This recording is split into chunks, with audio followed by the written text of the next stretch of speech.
اخيرا يا مان عوده سيريس ويدنسداي بجزء تاني.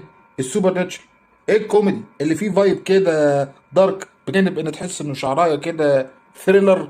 واللي من وجهه نظري منجح السيريس دي هو اداء الممثله جين اورتيجا، اللي بالرغم من ادائها المقنع جدا الجوثيك اللي كان في السيريس بتاع ويدنسداي، الا ان في ادوار تانية كانت السبب اصلا في شهرتها من اساسه، زي مثلا فيلم اكس اللي كان اصلا رعب رعب، واللي كان بدايه نقطه تحول في مسيره تمثيلها اللي ابتدت فيه بدور لورين. ومن اكتر الادوار الدراميه اللي كانت كومبلكس جدا اللي عملتها في الفيلم اللي اسمه ذا فول اوت، اللي كانت طالعه فيه في دور تين اسمها فادا. واكتر فيلم قدم فعلا اورتيجا للجنرا بتاعه الرعب هو كان دورها في فيلم سكريم. واخيرا يا مان، اخيرا ويدنسداي الجزء الثاني خلاص يا مان هيبقى اوجست شهر 8 يوم 6، في انتظار السيريز الجامده دي. وكفان بقى لجين اورتيجا، ايه هو اكتر دور بالنسبه لك كان في الجمدان؟ وتفتكر بقى اسم الفيلم؟ تكتبوا لي في الكومنتات.